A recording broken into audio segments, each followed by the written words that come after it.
ओम नमो भगवते वासुदेवाय। ओम नमो भगवते वासुदेवाय। ओम नमो भगवते वासुदेवाय।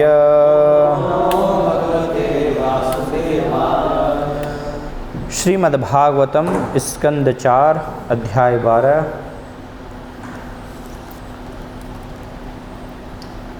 ध्रुव महाराज का भगवान के पास जाना। श्लोक संख्या 36।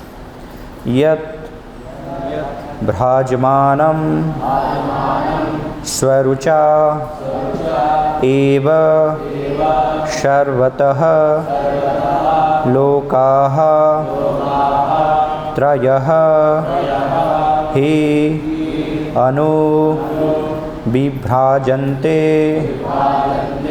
एते यत् न अव्रजन् जन्तुषु ये अननुग्रहाः व्रजन्ति भद्राणि चरन्ति ये अनिशम् यद्भ्राजमानं स्वरुचेव सर्वतो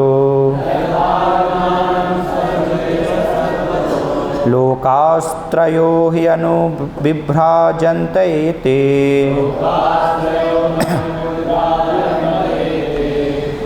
यन्नाव्रजन्तुषु ये नुग्रहा व्रजन्ति भद्राणि चरन्ति ये निशम्।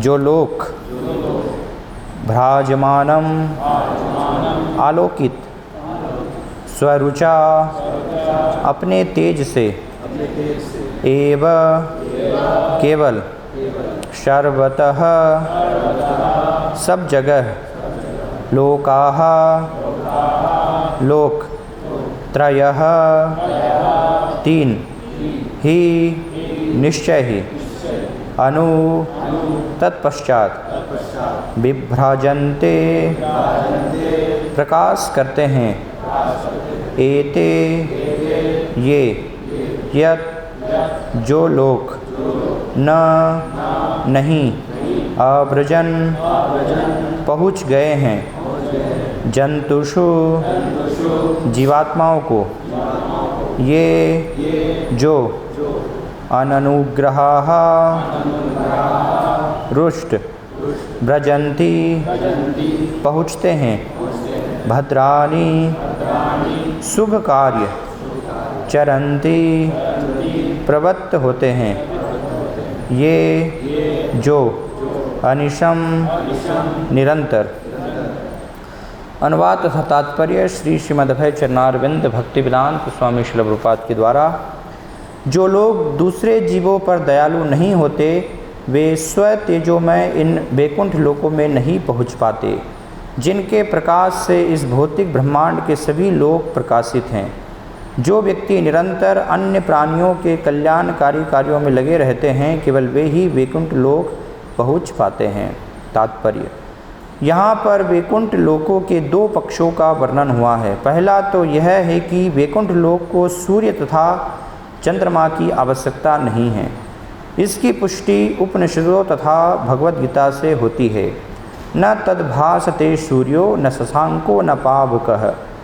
वैकुंठ लोक स्वयं प्रकाशित हैं, अतः सूर्य चंद्रमा या विद्युत बल्बों की वहाँ कोई आवश्यकता नहीं है।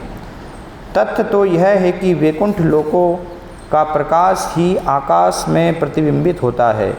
इसी के प्रकाश से भौतिक ब्रह्मांड के सूर्य प्रकाशित होते हैं और सूर्य के प्रकाशित होने पर समस्त तारे तथा चंद्र भी प्रकाशित होते हैं। कहने का तात्पर्य यह है कि भौतिक व्योम के सभी नक्षत्रगण वैकुंठ लोक से प्रकाश प्राप्त करते हैं। यदि लोग अन्य जीवों के लिए लगातार कल्याणकारी कार्य करते हैं तो इस भौतिक लोक से वे वैकुंठ लोक को जाते हैं। ऐसे कल्याणकारी कार्य कृष्ण चेतना में ही किए जा सकते हैं। इस भौतिक जगत में कृष्ण भावनामृत के अतिरिक्त कोई भी ऐसा परोपकार नहीं है जिसमें कोई चौबीसों घंटे लगा रह सके। कृष्ण भावना भावित व्यक्ति सदैव यह सोचने में लगा रहता है कि दुखी मानव जाति को किस प्रकार भगवान के धाम ले जाया जाए।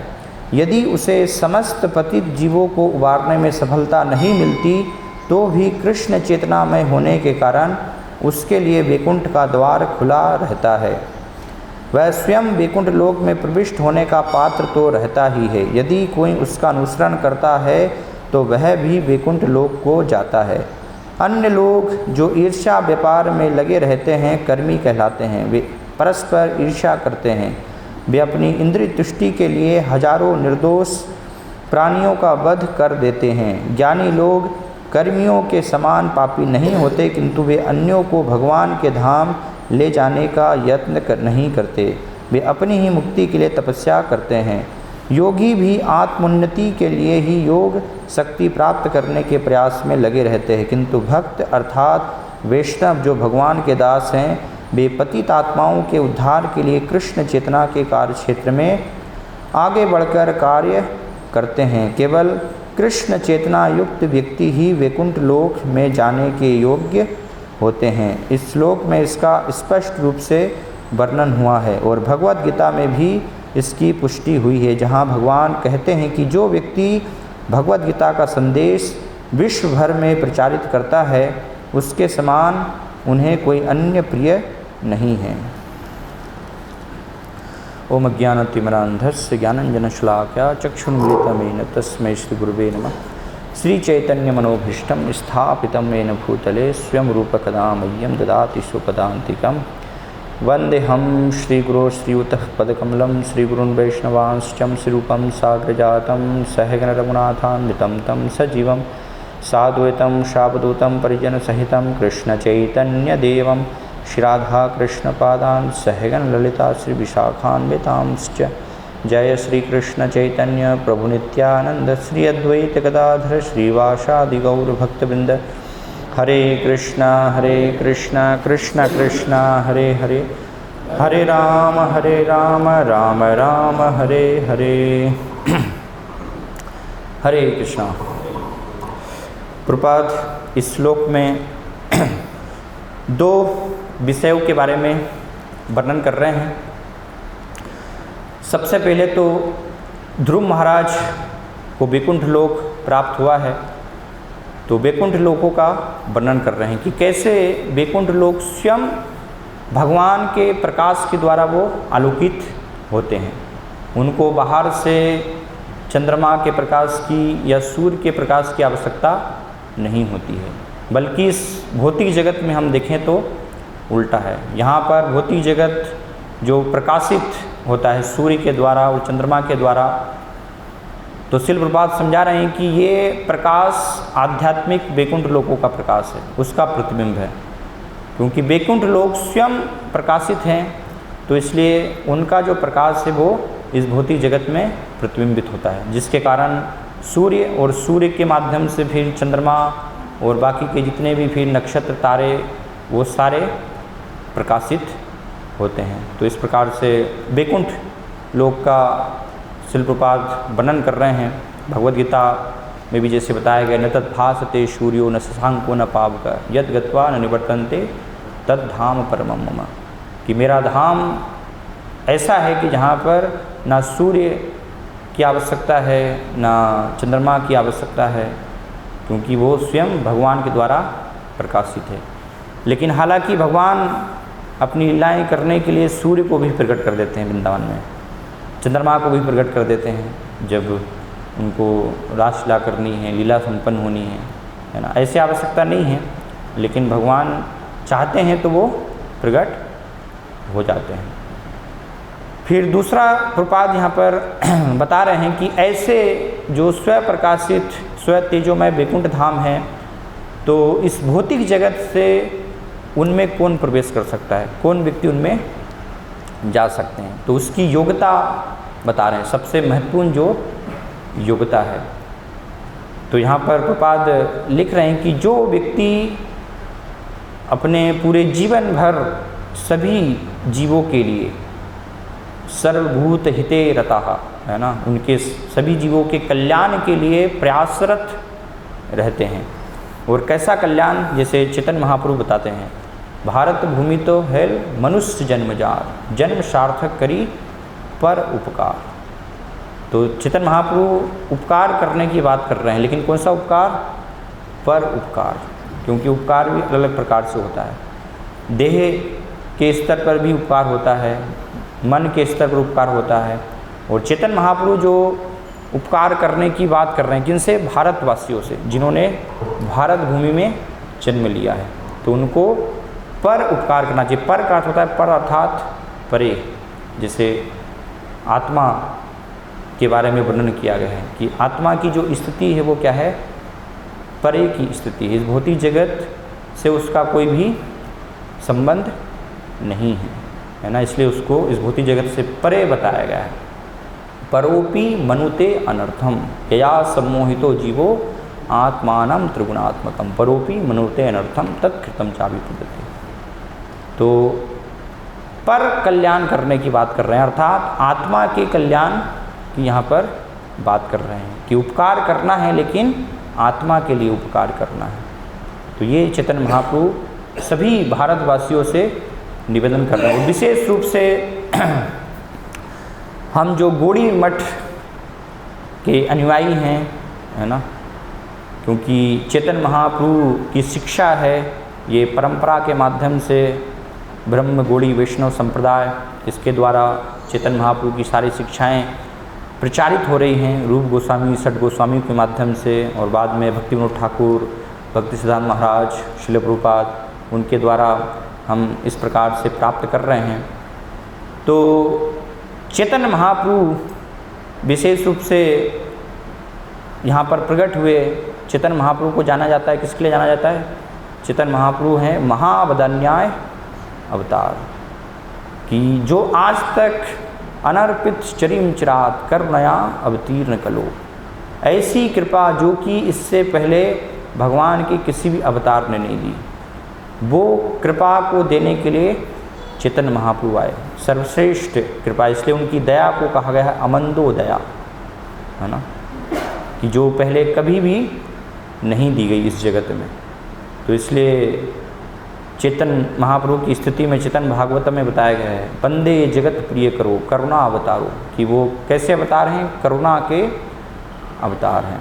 पूरे उनके हृदय में जो है बद्ध जीवों के लिए अहेतु की कृपा, अहेतु की करुणा भरी हुई है। जैसे सुबह हम जगन्नाथ अष्टकम में भी चर्चा कर रहे थे, कृपा पारावार है, भगवान क्या हैं? कृपा पारावार, है ना, सबको कृपा देने वाले हैं। और जगत बंधुर सुतया, है ना, सारे जगत के जो हैं बंधु हैं, उनका कल्याण करने वाले हैं। तो चैतन्य महाप्रभु जो स्वयं भगवान, जिनके अंदर जो है ये अपार करुणा की दृष्टि है ना, सभी जीवों के लिए, तो हम उनके जो अनुयायी हैं, वास्तव में हम अनुयायी कब कहलाएंगे? वास्तविक सच्चे जो हैं अनुयायी सभी परंपरा के आचार्यों के और चैतन्य महाप्रभु के, जब चैतन्य महाप्रभु का जो मिशन है उसको हम आत्मसात करेंगे। तो चैतन्य महाप्रभु भगवान का मिशन क्या है कि कैसे इस जगत से सारी आत्माओं का कल्याण हो, उनका उद्धार हो। इस जगत में जीवों की स्थिति को देख करके भगवान देखते हैं कि कैसे सारे जीव जो हैं जगत में सड़ रहे हैं, है ना, तो भगवान चाहते हैं उनका कल्याण हो, वो मेरे धाम को आएँ, वास्तविक आनंद को प्राप्त करें। तो इस भाव को जो अंगीकार कर लेते हैं, इस भाव को जो हृदयंगम करते हैं, उनको वास्तव में हम वास्तविक अनुयायी कह सकते हैं कि वो चैतन्य महाप्रभु के अनुयायी हैं। इसलिए दो प्रकार के भक्त भक्ति सिद्धांत महाराज वर्णन करते हैं, गोष्ठानंदी और भजनानंदी। तो भजनानंदी अर्थात जो अपने भजन में लगे हुए होते हैं, लेकिन सामान्यतः कई बार हम इसको गलत भी समझ लेते हैं कि भजनानंदी से श्रेष्ठ है गोष्ठानंदी, ये श्लोक बताते हैं।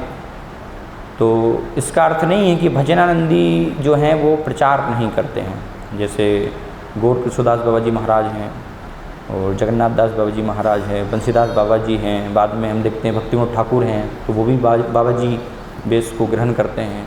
तो इसका अर्थ नहीं है, यहाँ पर सिर्फ बात जब अपने तात्पर्यों में बताते हैं कि या भक्ति सिद्धांत महाराज निंदा करते हैं कि हमें एकांत स्थान में भजन नहीं करना, अपने कल्याण के बारे में नहीं सोचना है, तो वो जो साधना अवस्था में प्रयास कर रहे हैं उनके लिए बात हो रही है। जो भजन की सिद्ध अवस्था में, भजनानंदी अवस्था में है, जो अपने भजन में लगे हुए हैं, वो वास्तव में अपने आचरण से ही भक्ति की सर्वोच्च अवस्था को दिखा रहे हैं, तो अपने आचरण से ही वो प्रचार कर रहे हैं। तो ऐसे भक्तों के लिए वो लागू नहीं होगा कि वो प्रचार नहीं कर रहे हैं। लेकिन जो उनकी नकल करते हैं और साधना अवस्था में अभी हैं और फिर भजनानंदी बनने का प्रयास करते हैं, तो उनके लिए कहा गया है कि उनको ऐसी नकल नहीं करनी चाहिए, उनको प्रचार करना चाहिए। तो प्रचार से उनका शुद्धिकरण हो जाएगा। इसलिए कहा गया है कि गोष्ठानंदी जो है वो श्रेष्ठ हैं, जो समाज के कल्याण में लगे रहते हैं। तो इसलिए प्रहलाद महाराज भागवत में वर्णन करते हैं कि मैं ऐसा साधु बनना नहीं चाहता जो कि सिर्फ अपने कल्याण के लिए हिमालय में चले जाते हैं, वहाँ पर भजन करते हैं, है ना। मौनम न चरंती बिजने न परार्थ निष्ठा, और मौन धारण करके वहाँ पर तपस्या में लीन हो जाते हैं, लेकिन परार्थ निष्ठा उनके अंदर जो है पर उपकार की, पर कल्याण की भावना नहीं है। तो मैं ऐसा साधु जो है बनना नहीं चाहता हूँ, क्योंकि मुझे कोई कष्ट नहीं है। नेवो दुजे पर दुरत्त वेतरन्यास तद्वीर गायन महामृतमग्न चित्त, कि आपके जो हैं नाम रूप गुण लीलाओं के चिंतन में इस भौतिक जगत में निरंतर मैं लगा हुआ हूँ, इसलिए मुझे कोई भी कष्ट नहीं, मुझे कोई भी दुख नहीं है। लेकिन एकमात्र दुख है, तो वैष्णवों को एकमात्र जो दुख होता है वो क्या होता है? पर दुख दुखी बताएगा। ये वैष्णव का जो है बहुत ही महत्वपूर्ण गुण बताएगा, पर दुख दुखी, कि दूसरों के दुख को देख करके वो दुखी होते हैं। इस जगत में देखते हैं कि हर जीवात्माएं दुखी हैं। तो प्रहलाद महाराज क्या कहते हैं कि मुझे कोई दुख नहीं, लेकिन ये जो जीव हैं जिन्होंने कि माया सुखाय बरमुद बहतो विमुड़ान, उनको वास्तविक सुख मान लिया है, तो कैसे मैं उनको आपकी शरण में लेकर के आऊँ, आपके धाम उनको मैं पहुँचाऊँ। ये एकमात्र मेरी जो है इच्छा, मेरा दुख है। वास्तव में इसके अलावा मुझे कोई भी दुख नहीं है। तो प्रहलाद महाराज के जो हैं पद चिन्हों पर चलते हुए सभी जो हैं ये कृष्ण भावनात्मक आंदोलन में अनुयायियों का वास्तव में ये कर्तव्य, इसलिए बहुत महत्वपूर्ण है ये 2 श्लोक सभी जो हैं प्रचारकों के लिए। हमेशा हमें जो है इनको स्मरण रखते हुए सभी जीवों के ऊपर करुणा दिखानी चाहिए, सभी जीवों के ऊपर जो है उनका कल्याण करने की भावना ये होनी चाहिए, है ना। तो शास्त्रों में हम देखेंगे, शास्त्रों में अलग अलग भक्तों के जीवन के माध्यम से, भक्तों के जो है उदाहरण के माध्यम से भी, कि कैसे इस भावना पर बार बार जो है बल दिया जा रहा है ना।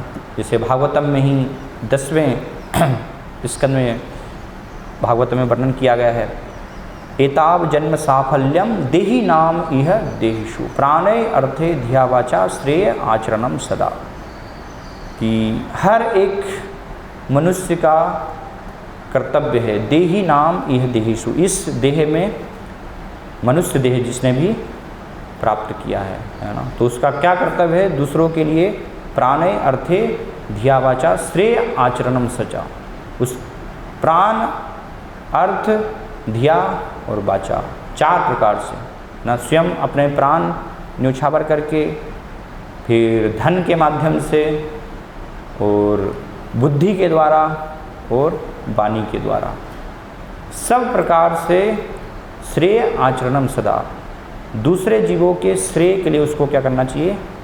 प्रयास करना चाहिए। तो परम श्रेय क्या है? कि जीव भगवान से अपने जो खोया हुआ, उसका भूला हुआ संबंध है, उसको कैसे वो पुनः जागृत कर पाए, वो संबंध में स्थापित हो पाए, इसको वास्तव में श्रेय कहा गया। इसके अलावा जो भी हैं, जो भी जीव को इस भौतिक जगत में अच्छा लगता है, वो सब प्रेयस वर्णन किया गया है। तो इसी प्रकार से इसकी, जैसे में विष्णु पुराण में भी एक श्लोक वर्णन किया गया है। प्राणिनाम उपकाराय य एवेसे एते कर्मणा मनसा वाचा मन मतिमान भजेत एतत् मतिमान भजेत। इस प्रकार से विष्णु पुराण में भी श्लोक बताया कि सभी प्राणियों के उपकार के लिए कर्म, मन, वचन, है ना, सब प्रकार से कार्य करना चाहिए, जैसे भी उनका जो है कल्याण हो पाए। जैसे नीति उपदेश, उनमें भी एक बहुत ही सुंदर श्लोक आता है, वहाँ पर बताया गया है परोपकाराय फलंति वृक्षा, परोपकाराय दुहंति गौआ, परोपकाराय बहंति नद्या, परोपकाराय इदम शरीरम। कि परोपकार करना चाहिए। कैसे करना चाहिए? फलंति वृक्षा, वृक्ष के समान। सबसे बड़ा परोपकारी जो है वो वृक्ष है। वृक्ष से, इसलिए चैतन्य स्वयं भगवान कृष्ण ये उदाहरण दे रहे हैं भागवतम में। दसम स्कंद में सभी अपने ग्वाल बाल मित्रों को कह रहे हैं कि ये वृक्ष जो है वास्तव में सबसे बड़ा, इसके अंदर करुणा की भावना, दया की भावना है, क्योंकि स्वयं ताप सह करके सबको जो है छाँव देता है ना। पक्षी भी आकर के वृक्ष में बैठते हैं, फिर लोग हम देखते हैं पत्थर भी मारते हैं, लेकिन व्यक्ति एक पत्थर मारता है और वृक्ष जो है उनको 4 आम देता है बदले में। लोग काटते भी हैं वृक्षों को, है ना। कितनी अभी टॉयलेट पेपर बनाने के लिए जो है हर साल कितनी कटाई हो रही है, तो उसके कारण हम देख रहे हैं प्रदूषण, है ना, हवा जो है वो शुद्ध नहीं हो रही है। इसलिए लोग वृक्ष लगाने का प्रयास कर रहे हैं कि ज़्यादा से ज़्यादा हम जो हैं वृक्ष लगाए जाएं। तो वो लकड़ी, है ना, लकड़ी प्रदान करता है वृक्ष। व्यक्ति जब मर जाता है तो तब भी वृक्ष, उसी की लकड़ी में ही उसको जो है अंतिम संस्कार किया जाता है, जलाया जाता है। तो इस प्रकार से हर तरीके से स्वयं कष्ट सह करके, है ना, वृक्ष स्वयं तपस्या करता है, स्वयं कष्ट सहता है, लेकिन सबका क्या करता है? वो कल्याण करता है। तो इस प्रकार से चैतन्य महाप्रभु बताते हैं कि भक्त को होना चाहिए। भक्त का जीवन जो है ऐसा होना चाहिए कि हम जो हैं सबके कल्याण का कार्य करें, और उसमें कष्ट लेना ही पड़ेगा, है ना, क्योंकि प्रचार जो है वो सरल कार्य नहीं है। दूसरों जीवों का कल्याण करना, तो उसमें कष्ट होगा। कई बार दूसरे जीव अपमान भी करेंगे, है ना, और हमेशा शरणागत नहीं भी होंगे, तो भी जो है जो प्रचार कर रहे हैं तो उनका कार्य क्या होना चाहिए कि उनको सहन, इसलिए सहनशील होना चाहिए। बहुत ही महत्वपूर्ण गुण बताए गए, है ना। एक प्रचारक का गुण, एक लीडर का गुण, सहनशीलता उसके अंदर। ऐसा नहीं कि कोई हमारी बात मान रहे हैं तो ही हम उनको जो है महत्व दे रहे हैं, है ना। जैसे दुर्योधन, तो कर्ण हैं, शकुनी हैं, सब उसकी चौपलिसी करते रहते थे, तो उनको अपना वो प्रिय मानता था। लेकिन विदुर जी जो कि वास्तविक उनके हित की बात बता रहे हैं, उनके कल्याण की बात बता रहे हैं, तो विदुर जी को वो सोचता था कि ये मेरे हितैषी नहीं है। तो ऐसा नहीं होना चाहिए, है ना। विदुर जी जैसे व्यक्ति जो हैं हमेशा साथ में होना चाहिए, जो कि हर समय सही चीज़ क्या है, सही बात, वो भले ही कड़वी भी हो तो उसको भी बता सकें, उसको भी प्रकट कर सकें। तो ऐसे व्यक्ति हमेशा होना चाहिए, है ना। लेकिन कई बार हम उसको जो है ग्रहण नहीं कर पाते और सोचते हैं कि जो मेरी बात मान रहे हैं, जो मेरे हितैषी हैं, तो मुझे उन्हीं से संबंध रखना है, बाकी के लोग हैं तो हम उनको फिर रिजेक्ट कर देते हैं। लेकिन प्रभुपाद ने कहा है किसी को भी कृष्ण भात में हमें रिजेक्ट नहीं करना है। Don't remove, reform them. किसी को भी जो है रिमूव नहीं करना है, उनको रिफॉर्म करना है ना। सुधार, गलती करेंगे लेकिन उनको जो है सहनशील होकर के उनके कल्याण की भावना से सुधारने की भावना, ठीक करने की भावना, वो वास्तव में होनी चाहिए। तो इस प्रकार से एक वृक्ष के जैसे सहनशील होकर के कल्याण करना चाहिए, है ना। फिर बताया गया दुहंती गौआ, गाय की तरह। गाय कभी जो है स्वयं अपना दूध नहीं पीती है, वो दूसरों को अपना दूध देती है। इसी प्रकार से बहंती नद्या, नदी भी जो है स्वयं अपना जल नहीं पीती है, सबका कल्याण करके सबको जो है वो जल देती है। और अंत में बताया कि इदम शरीरम, ये शरीर देकर भी हमें क्या करना चाहिए? पर उपकार करना चाहिए। जैसे शास्त्रों में हम अनेक उदाहरण देखते हैं,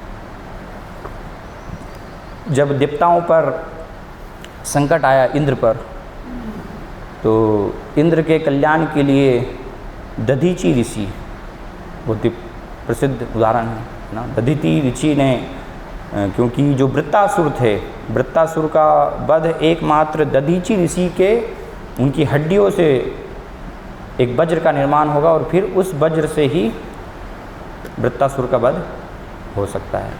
इसके अलावा वृत्तासुर के वध की कोई संभावना नहीं थी। तो इसलिए सारे देवता जब दधीचि ऋषि के पास जाते हैं तो फिर दधीचि ऋषि सहर्ष जो है अपना शरीर देने के लिए तैयार हो जाते हैं कि मेरा शरीर जो है शायद कुछ काम आएगा, है ना, इस प्रकार से आपके उपकार के जो है काम आ पाए।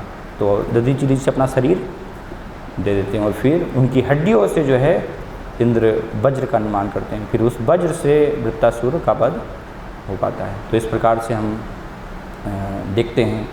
और भी शास्त्रों में अनेक अनेक जगह जो है जीवों के कल्याण करने की भावना भक्तों के जीवन में हम देख सकते हैं, कैसे पूरी उस भावना से, उस पूरी करुणा से जो हैं वो भरे हुए हैं, है ना। ऐसे अनेक उदाहरण हमें मिलते हैं। रामानुजाचार्य महान आचार्य जो है, उनके जीवन की एक हम घटना देखते हैं कि एक बार रामानुजाचार्य को पता चलता है कि गोष्ठीपूर्ण नाम के एक महान मंत्र रहस्यविद और तत्वविद भक्त हैं, जो जिनके पास बहुत ही अद्भुत मंत्र है और उस मंत्र को प्राप्त करके कोई भी वैकुंठ लोक जा सकता है। तो रामानुजाचार्य उनके पास जाते हैं, उनसे निवेदन करते हैं, एक बार जाते हैं, 2 बार जाते हैं, ऐसे 18 बार जाते हैं। तो 18 बार गोष्ठीपूर्ण जो है उनको रिजेक्ट कर देते हैं कि नहीं, मैं मंत्र आपको प्रदान नहीं करूँगा। लेकिन फिर भी निराश नहीं होते रामानुजाचार्य, 19वीं बार जाते हैं। तो इस प्रकार से जब उनकी लगन देखते हैं, उनका दृढ़ प्रतिज्ञ देखते हैं कि ये कितने शरणागत हैं इस मंत्र को प्राप्त करने के लिए, तो 19वीं बार में फिर गोष्ठीपूर्ण उनको भगवान का वैकुंठ धाम जाने का मंत्र प्रदान करते और कहते हैं कि इसको किसी को भी आपको बताना नहीं है, अगर आप बताएंगे तो आपको नरक जाना पड़ेगा। लेकिन रामानुजाचार्य वो प्राप्त करते हैं और एक स्थान में जाकर के ऊंचे जो है गुंबज पर चढ़ जाते हैं वहाँ पर, और सबको, सारे जो भी ग्रामवासी थे सबको उनको बताते हैं, चिल्लाते हैं कि सभी लोग आइए और ये मंत्र मैंने प्राप्त किया, ये मंत्र आप ले लीजिए, इससे आप वैकुंठ लोक को प्राप्त कर सकते हैं, वैकुंठ लोक जा सकते हैं। तो इस प्रकार से सभी लोग आए और सबको मंत्र दे दिया, सारे लोग मंत्र लेकर के चले गए। बाद में गोष्ठीपूर्ण को पता चला ये उनके शिष्यों के माध्यम से कि रामानुजाचार्य ने आपकी आज्ञा का उल्लंघन किया है, आपने कहा था कि इस मंत्र को गुप्त रखना है, लेकिन उन्होंने तो सबको, सारे गाँव वासियों को दे दिया। 4-5 हज़ार लोग आए, उन्होंने सब मंत्र ले गए। तो गोष्ठीपूर्ण जो आचार्य थे उन्होंने बुलाया रामानुजाचार्य को और कहा कि तुमने मेरे आदेश का उल्लंघन किया, तुम्हें नरक जो है जाना पड़ेगा। तो बहुत सुंदर रामानुजाचार्य उनको उत्तर देते हैं विनम्रता के साथ कि मेरा जैसा एक तुच्छ व्यक्ति जो है, एक पतित व्यक्ति, अगर एक व्यक्ति के नरक जाने से 5,000 लोग वैकुंठ चले जाएंगे तो कितनी बड़ी बात है।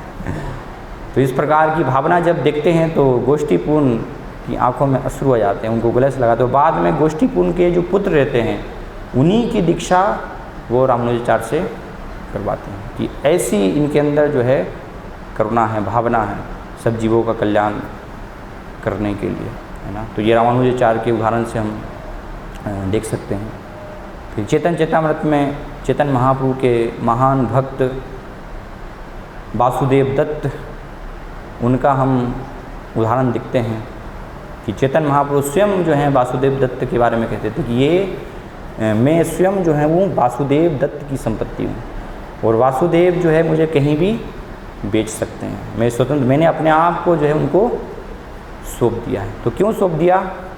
तो एक बार जब चैतन्य महाप्रभु मिलते हैं वासुदेव दत्त से तो उनसे निवेदन करते हैं चैतन्य महाप्रभु से वासुदेव दत्त, उनको कहते हैं जगत तारीते प्रभु तुम्हारे अवतार, मोर निवेदन एक करह अंगीकार, कि आपका जो उद्धार प्राकट्य जो हुआ है वो जगत के कल्याण के लिए हुआ, इस जगत को तारने के लिए हुआ। तो आपके चरण कमलों में मेरा एक निवेदन है, इसको आप जो है स्वीकार कीजिए, इसको आप अंगीकार कीजिए। तो क्या निवेदन करते हैं? जीवे रे दुख देखी मोर हृदय बिदरे, सर्व जीवे पाप लैया मोर सिरे। कि सारे ऐसे जीवों के दुख को देख करके मेरा हृदय जो है विदीर्ण हो रहा है। तो इसलिए मैं सभी जीवों के पाप जो है मेरे सिर के ऊपर लेना चाहता हूँ, है ना। तो आप सारे जीवों के जो पाप है वो मेरे ऊपर दे दीजिए और बदले में सकल जीवेर घुचाओ भवरोग, सारे जीवों को आप जो है इस भवरोग से मुक्त कर दीजिए। तो इस प्रकार से जब प्रार्थना करते हैं तो चैतन्य महाप्रभु वासुदेव दत्त को कहते हैं कि आप जैसे जो भक्त हैं जिनके हृदय में ऐसी असीम जो हैं जीवों के प्रति करुणा की भावना है, तो उनके लिए ऐसे भक्त की इच्छा जो है कृष्ण अवश्य पूरी करते हैं। कृष्ण से ही सत्य करे यही मांगे भृत्य, भृत्य वांछा पूर्ति बिनु नाही अन्य कृत। कि भगवान की ये प्रतिज्ञा है कि जो भी उनका ऐसा सच्चा सेवक जो इच्छा करता है, वो जो मांगता है, तो भगवान उसको अवश्य पूरी करते हैं। उनके अलावा उनकी दूसरी कोई इच्छा नहीं होती है। और चैतन्य महाप्रभु बताते हैं कि इसके लिए आपको नरक जाने की भी आवश्यकता नहीं, केवल आपकी इच्छा मात्र से ही सारे जीवों का उद्धार हो जाएगा। वो सब भगवान के वैकुंठ धाम को चले जाएंगे। तो चैतन्य महाप्रभु बताते हैं कि अगर एक बोरे में पूरा बोरा जो है राई के दानों से भरा हुआ है और एक बोरे में से एक राई का दाना कम हो जाएगा तो कोई बड़ी बात है क्या, है ना। कोई उससे कोई फर्क नहीं पड़ता है। तो ऐसे ही बिरजा में जो है अनंत कोटि ब्रह्मांड तैर रहे हैं और उन अनंत कोटि ब्रह्मांड में से अगर एक ब्रह्मांड के सारे जीवों का उद्धार हो जाए तो कोई वो बड़ी बात नहीं। जैसे कई बार प्रश्न पूछते ना लोग कि अगर सब भगवान के धाम चले जाएंगे तो फिर जगत कैसे चलेगा, ये जगत का क्या होगा, है ना।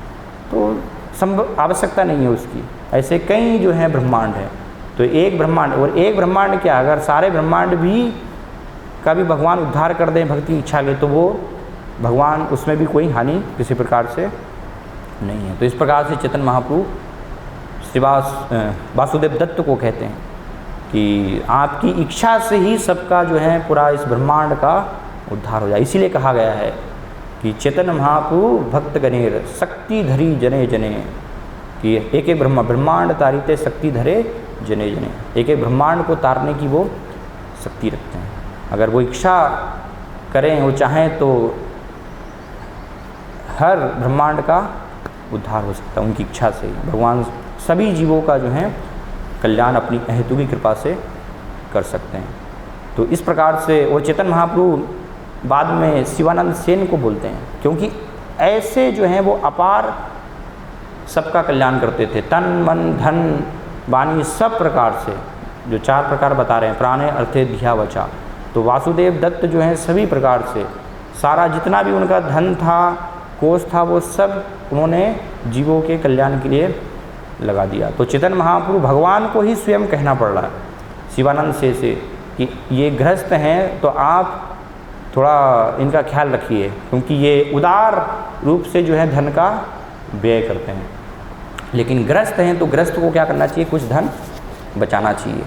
तो इसलिए आप इनके कोषाध्यक्ष बन जाइए, है ना, और आप जो हैं थोड़ा धन संभाल कर रखिए, क्योंकि इनके अंदर जो है अपार करुणा की भावना, तो ये उदारता से पूरा वितरित करते रहते हैं। इस कारण से उनके परिवार को समस्या आ रही है ना। तो भगवान स्वयं फिर चिंता करते। तो ऐसे हम देखते हैं वासुदेव दत्त वो सब जीवों के जो हैं पाप लेना चाहते हैं, है ना, उनके हृदय में ये करना है।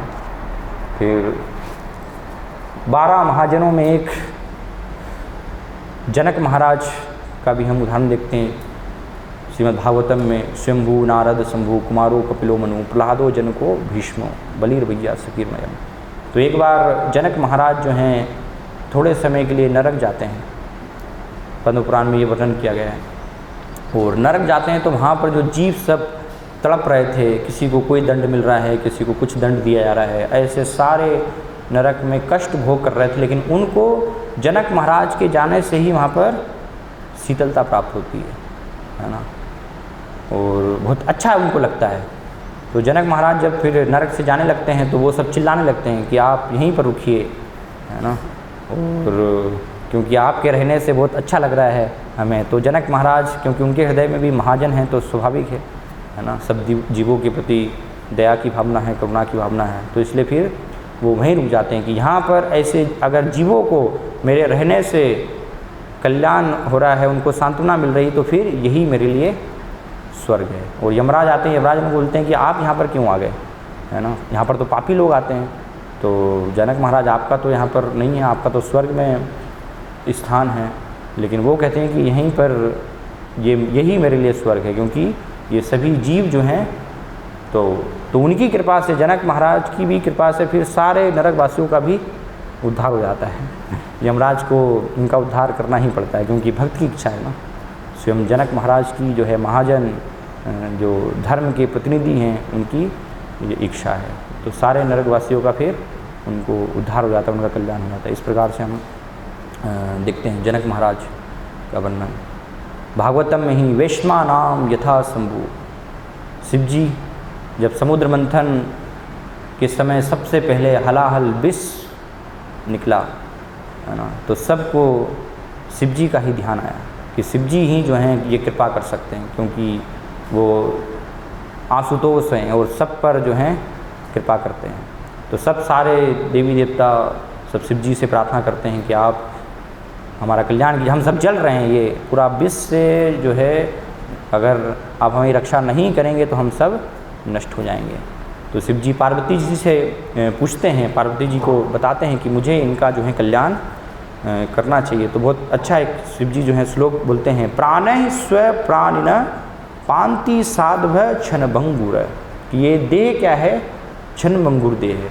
तो इस क्षण भंगुर देह को अर्पण करके भी, प्राण अपने प्राण जो है अर्पण करके भी, प्राणिनः पांति साधु, साधु का ये कार्य होता है कि वो सभी प्राणियों की रक्षा करता है। इसके विपरीत हम देखते हैं भौतिक जगत में, बद्ध वैरेषु भूतेषु मोहितेष्वात्म माया, कि भौतिक जगत में जो बद्ध जीव हैं वो क्या है, बद्ध वैरेषु, हमेशा एक दूसरे से बैर करने में, द्वेष करने में लगे रहते हैं। लेकिन एक साधु का ये कार्य है कि उसको अपने प्राण अर्पण करके भी सभी जीवों का कल्याण करना चाहिए। हालांकि पार्वती जी जानती थी, उनको शिव जी की शक्ति पता थी कि शिव जी इस हलाहल विष का निराकरण कर सकते हैं और शिव जी स्वयं उनको कुछ भी नहीं होगा, तो इसलिए उन्होंने उसकी अनुमति दे दी। और शिव जी ने फिर पूरा विष का पान किया और सारे देवताओं सबका इस प्रकार से हम देखते हैं कल्याण, सारे जगत की उससे रक्षा हो पाई।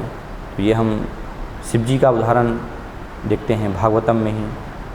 फिर चैतन्य महाप्रभु के महान भक्त हरिदास ठाकुर, सनातन गोस्वामी हरिदास ठाकुर से कहते हैं कि इस जगत में कोई कोई लोग जो हैं प्रचार करते हैं, है ना, आचार करे के ना करे प्रचार। कोई आचार करते हैं, आचरण उनका जीवन में होता है धर्म का, शास्त्रों का, लेकिन वो प्रचार नहीं करते हैं, है ना। उनको बोला जाए कि 2 मिनट आप जो हैं किसी को बताइए तो कुछ भी वो वर्णन नहीं कर पाएंगे, लेकिन स्वयं आचरण करते हैं।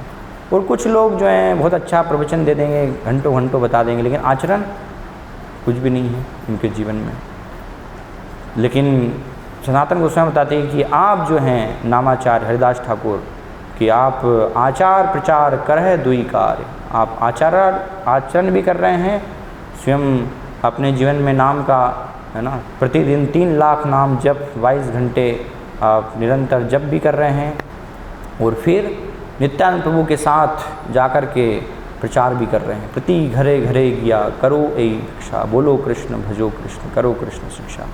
तो ये भी आप जो हैं कर रहे हैं इस प्रकार से आचार प्रचार। तो इसलिए आप जो हैं महान हैं, क्योंकि आप दोनों कार्य को कर रहे हैं। तो हरिदास ठाकुर के जीवन से हम देख सकते हैं कि जब रामचंद्र खान ने उनको बदनाम करने के लिए बेश्या को जब भेजा, है ना, तो वो चाहते तो वहाँ से जा सकते थे, लेकिन उनके हृदय में ये दया की भावना थी कि मुझे इसका कल्याण करना है। तो इसलिए वहीं पर वो 3 दिन तक रुके रहे और उन्होंने उस बेश्या का भी कल्याण किया, बेश्या का भी जो है उद्धार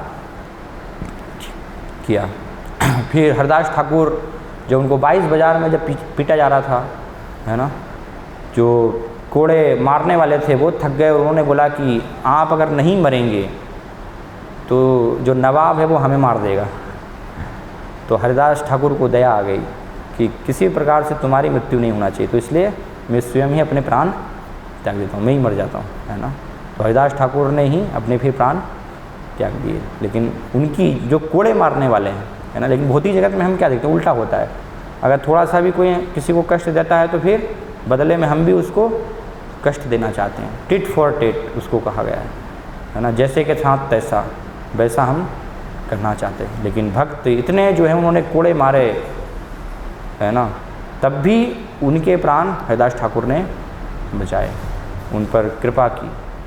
तो ये हम देख सकते हैं हरिदास ठाकुर सिर्फ अपना ही कल्याण नहीं कर रहे हैं, या मनुष्य को ही जो मनुष्य योनि में है उनका ही कल्याण नहीं कर रहे हैं, है ना। हरिदास ठाकुर तो ऐसे जप करते, जब चेतन महाप्रभु ने एक बार पूछा कि ये सब जो कीट पतंग पशु पक्षी उनका कैसे उद्धार होगा, तो हरिदास ठाकुर ने कहा कि आपने जो नाम दिया है, ये गोलोक का प्रेम धन दिया है, तो इसका उच्च स्वर से उच्चारण करने से अपने आप उनका भी कल्याण हो जाएगा, उन पर भी कृपा मिल जाएगी। तो ये हम देखते हैं हरिदास ठाकुर, और वही सब भावना में हरिदास ठाकुर, रामानुजाचार्य, है ना, और वासुदेव दत्त, है ना, पूरे सारी सबकी एक साथ करुणा लेकर के शिल प्रपात जो हैं इस जगत में प्रकट हुए, और शिल प्रपात ने अपार कष्ट सह करके जो है कल्याण किया, है ना। ये किसी के लिए संभव नहीं, कौन कर सकता है। ऐसी दया की भावना उनके आँखों में जो है सब जीवों के प्रति करुणा, कि कैसे लोग सारे जो हैं रजोगुण तमोगुण से पूरा, जब पाश्चात्य जगत में शिलपात गए तो उससे पहले भी हम देखते हैं कि कितना कष्ट यहाँ पर भी उन्होंने बहुत कष्ट ग्रहण किया, और बाद में अमेरिका में भी, वहाँ पर भी सबसे पहले कोई स्थान नहीं था, शैली अग्रवाल के घर पर रहे, वहीं पर एक ही फ्रिज में वो मांस भी रखती थी, शिल्पवाद अपने जो है कुछ आलू भी वहीं पर रखते थे, है ना। शिल्पवाद ही स्वयं उनके लिए जो है अपने एक टिफ़िन में पकाते थे, उन्हीं को खिला करके बना करके देते थे। इस प्रकार से वहाँ पर कष्ट शिल्पवाद ने सहन किया, और ऐसे सब हिप्पियों के बीच में, है ना। लेकिन शिल्पवाद वो भावना थी, तो हिप्पियों के बीच से ऐसे लोगों के जिनकी कोई संस्कार नहीं है, कोई उनका कल्चर नहीं है, ऐसे लोगों में से भी उन्होंने जो है महान भक्तों को लेकर के आए, है ना। तमाल कृष्ण महाराज, ब्रह्मानंद स्वामी, तो ऐसे वो सारी उनके अंदर, क्योंकि वो भावना की प्रचार जो है ये करना है। इसी से एक बात, कृष्ण भावनामत के अलावा और कोई दूसरी विधि जीवों का कल्याण नहीं कर सकते, पूरा आश्वस्त थे वो से, है ना। ये पूरी उनकी भावना थी उनके अंदर कि इसके अलावा कोई भी विधि से कोई दूसरी चीज़ जो है कल्याण नहीं, तो इसलिए सबको मुझे ये देना है। तो इसलिए रात दिन शिल्पवाद हम देखते हैं उसके लिए तत्पर थे, पूरा प्रयासरत थे। 10 बजे शिल्पवाद जो है सो जाते थे, 10 बजे सो करके फिर 12 बजे उठ जाते थे, 12 बजे से 4 बजे तक तात्पर्य, है ना, भागवतम लिखना, फिर उसके बाद मंगला आरती, जप, बाद में शिल्पवाद हर दिन 1 घंटा मॉर्निंग वॉक के लिए जाते थे, क्योंकि डॉक्टर ने इस प्रकार से कहा था उनकी सेहत के लिए। तो मॉर्निंग वॉक, और फिर उसके बाद आते थे तो कुछ लेटर्स, वो सब उनको जवाब देना है, लेटर का पत्र लिखना है। बाद में 10 बजे फिर अलग अलग प्रोग्राम के लिए, 11 बजे मालिश, है ना, मालिश भी करवाते थे शिल्पवाद, क्योंकि दिन भर जो है प्रचार में पूरा बिजी हैं, और शाम को फिर प्रचार में निकल जाते थे। कई बार तो एक दिन में 8-8 घंटे 8-8 प्रोग्राम हो रहे हैं, है ना। सारे भक्त लोग थक जाते। एक बार तो 3-4 प्रोग्राम हुए, और कुछ भक्त फिर 4 प्रोग्राम के बाद आकर के सो गए। बाद में गाड़ी निकल गई, वो सोए रहे। बाद में जब उठे तो देखा कि प्रपात तो चले गए हैं अगले प्रोग्राम के लिए। बाद में ऑटो पकड़ा, ऑटो से फिर भाग करके गए वो। तो इस प्रकार से हम देखते हैं प्रपात कैसे पूरा तत्पर थे, उनके अंदर वो अर्जेंसी की भावना थी, तत्कालिकता की। अभी जो है ये कृष्ण भावना की अर्जेंसी, क्योंकि भक्ति सिद्धांत महाराज ने, उनके गुरु महाराज ने उनको कहा था, जब शिल्पवाद ने उनसे कहा कि अभी तो देश को आज़ाद करना है, लेकिन भक्ति सिद्धांत महाराज ने कहा कि नहीं, कृष्ण भावनामत की सबसे महत्वपूर्ण आवश्यकता है, इसके अलावा आज़ाद होगा देश नहीं होगा वो उतना महत्वपूर्ण नहीं है, लेकिन ये कृष्ण भक्ति सबको देना। तो हमेशा तो शिल्पवाद जो है ये पूरी तत्परता थी उनके अंदर कि तुरंत जो है देना है, ये कल्याण करना है। इसलिए हमेशा शिल्पवाद कुछ बड़ा सोचने के लिए जो है, बड़ा करने के लिए सबको कहते थे। जब बॉम्बे में तमाल कृष्ण महाराज को उन्होंने बोला एक बार कि तुम जो है बॉम्बे अमेरिकन यहाँ पर हो तो क्या अगर कुछ बड़ा नहीं कर सकते तुम्हारे अमेरिका के तुम्हारे यहाँ होने का लाभ क्या है ना। तो तमाल कृष्ण महाराज को लगा कि कुछ बड़ा करना चाहिए, तो क्रॉस मैदान में जो है पूरा एक बड़ा सा गुब्बारा उन्होंने लगाया हरे कृष्णा फेस्टिवल करके, है ना। और 8-10 दिन तक वो प्रोग्राम चला, हर दिन 20,000 30,000 ऐसे लोग आते थे। तो बाद में प्रभुपाद उससे बहुत ही प्रसन्न हुए, है ना। इसी प्रकार से हम देखते हैं मायापुर में जयपताका स्वामी महाराज, तो उनको भी श्रील प्रभुपाद ने जो है कहा, मायापुर में उस समय केवल लैंड थी वहाँ पर 500,000 एकड़ और प्रभुपाद की छोटी सी कुटिया थी। तो जयपताका स्वामी महाराज जो हैं कलकत्ता के उस समय प्रेसिडेंट थे, तो श्रील प्रभुपाद गए और उनको बोला कि मैं अभी आपको अब मायापुर का प्रेसिडेंट बना रहा हूँ, टेम्पल प्रेसिडेंट। तो वो गए, प्रभुपाद लेके गए। प्रभुपाद जयपताका स्वामी महाराज ने पूछा वेयर इज टेम्पल, टेम्पल कहाँ है? बोले बहुत ही जल्द यहाँ पर टेम्पल आने वाला है। बोले कब आएगा? बोले तुम ही बनाओगे, तुमको ही बनाना है। तो श्रील प्रभुपाद को ये पूरा विश्वास था आचार्यों पर कि जो उन्होंने भविष्यवाणी की थी कि ऐसा यहाँ पर मंदिर बनेगा कि सारे विश्व से लोग आएंगे दर्शन करने के लिए, वो पूरी दृढ़ श्रद्धा थी। तो इसलिए और आज हम देख रहे हैं, तो अर्जेंसी ने तुरंत जो है उसको करना है। एक बार श्रील प्रभुपाद ट्रेन में जा रहे थे और उनके साथ गुरदासपुर थे, तो एक व्यक्ति आए, बहुत ही प्रभावित हुए वो श्रील प्रभुपाद से। उन्होंने कहा आगे अगला स्टेशन दिल्ली आने वाला था, दिल्ली में वो उतरने वाले थे। तो उन्होंने कहा कि हमारा घर है, आप प्रचार के लिए यूज़ कर सकते हैं, उपयोग कर सकते हैं। तो अगला स्टेशन दिल्ली आया और श्रील प्रभुपाद ने गुरदासपुर को कहा कि तुम ही उतर जाओ तुरंत ये देना चाहते हैं, तुरंत जाओ और ले लो, सेंटर चालू कर दो इंतज़ार नहीं करना है, क्योंकि बाद में मन बदल सकता है ना। तो इसलिए दान जो भी देना चाहता है तो तुरंत ले लेना चाहिए, क्योंकि बाद में कभी भी मन बदल सकता है। कई बार इच्छा होती है व्यक्ति की देने की, कि पुरुष कोई देना चाहता है अमाउंट, है ना, लेकिन पत्नी मना बोल देती है, नहीं इतने क्यों देना, 5,000 मत दीजिए, 1,000 रुपये दे दीजिए। कई बार पत्नी भक्त हैं तो वो देना चाहती है, तो फिर पति उनको मना कर देते हैं, है ना, कि देखो तुम्हारी इच्छा थी, तुमको साड़ी लेने की इच्छा थी, तो एक काम करो 1,000 रुपये दे दो, 4,000 की साड़ी ले लो, है ना। तो इस प्रकार से कभी भी मन परिवर्तित हो सकता है। तो इसलिए तुरंत अगर ऐसा अवसर है तो वो उसको लेना है। तो प्रभुपाद उसके लिए तुरंत तत्पर थे। यहाँ भी आवश्यकता है तुरंत, प्रभुपाद सबको जो है वो अर्जेंसी को, क्योंकि प्रभुपाद समझ रहे थे कि कृष्ण भावनामृत की कितनी जो है आवश्यकता है भी तुरंत सबको देने के लिए। तो इसलिए प्रभुपाद ने उसको प्रचार किया। तो इस प्रकार से हमारे अंदर भी, हमें भी वो भावना जो है लाने का प्रयास करना चाहिए, है ना, क्योंकि इसी से हम जो हैं भगवान के सबसे प्रिय बन पाएंगे। भगवद गीता में श्रील प्रभुपाद यहाँ तात्पर्य में उल्लेख कर रहे हैं कि ऐसा जो निरंतर सबके कल्याण के लिए प्रयासरत रहता है, तो वो मेरा सबसे प्रिय भक्त। यह इदम परमम गुह्यम मद भक्ते अभिदासति भक्तिम मयीम पराम कृत्वा मामे विष्यत्य संशय। उसमें कोई संशय नहीं कि वो मेरे धाम को प्राप्त होगा। तो इसलिए हमें भक्तिसिद्धांत महाराज जैसे कहते हैं एकांतवासी, अपने सिर्फ उद्धार करने के बारे में वो नहीं विचार करना चाहिए। कई बार भक्तों के अंदर ये विचार होता है कि हम कैसे कल्याण करेंगे, हम कैसे प्रचार करेंगे, हम तो शुद्ध भी नहीं हैं, हमें तो कुछ आता भी नहीं है ना। तो पहले हम अपने आप को शुद्ध करेंगे, फिर हम जो है प्रचार करेंगे। लेकिन नहीं, प्रभुपाद एक पत्र में जो है एक भक्त को बताते हैं 2 लाइन सीखो, 2 लाइन दूसरों को बताओ। ऐसा नहीं कि आप जो है शुद्ध होंगे, आपको शुद्ध होने तो जीवन भर ही लग जाएगा, फिर आप प्रचार कब करेंगे? अगले जन्म में तो इसलिए थोड़ा सीखो, थोड़ा जो सीख रहे हैं बस उतना फिर प्रचार करो। और प्रचार करते करते करते आपका शुद्धिकरण होता रहेगा, है ना। वो प्रक्रिया चलती रहेगी। हॉस्पिटल में इलाज करने की भी आपका स्वयं का इलाज और आप फिर दूसरों को भी इलाज कर रहे हैं, वो दोनों एक साथ में जो है चलता रहेगा। तो उसके लिए आवश्यकता नहीं कि हम पहले अपने आप को शुद्ध करेंगे। तो इस प्रकार से ये भावना प्रचार की जो है, क्योंकि श्रील प्रभुपाद ने कहा भी है, जो 4 उन्होंने वाक्य हम लिखते हैं कृष्ण हाथ में, books are the basis, utility is the principle, purity is the force और प्रीचिंग इज़ द एसेंस, है ना। तो पूरा इसका जो कृष्ण का सार है वो क्या है? प्रीचिंग, प्रचार करना, है ना। तो वो सबके कल्याण के लिए हमें ये निरंतर जो है वो भावना हमारे अंदर होनी चाहिए, क्योंकि एक वैष्णव जो है वो पर दुखी होता है। तो हमेशा हमें दूसरे सब जीवों के दुख को देख करके दुखी रहना चाहिए कि कैसे इनका जो है कल्याण हो, और बिना भेदभाव के, है ना, हर एक का, जैसे चेतन महाप्रभु कोई भेदभाव नहीं कर रहे हैं, तो ऐसे हमें सबका कल्याण करने के लिए प्रयास करना चाहिए। तो बहुत कुछ है इसमें, प्रचार के लिए बहुत कुछ बोला जा सकता है, लेकिन समय कम है, तो यहाँ पर हम विराम देंगे। हरे कृष्णा। कोई अगर प्रश्न है आपके, जिज्ञासा पूछ सकते हैं।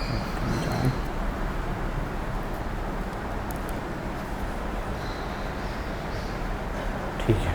श्रीमद्भागवतम की जय। श्रील प्रभुपाद की जय।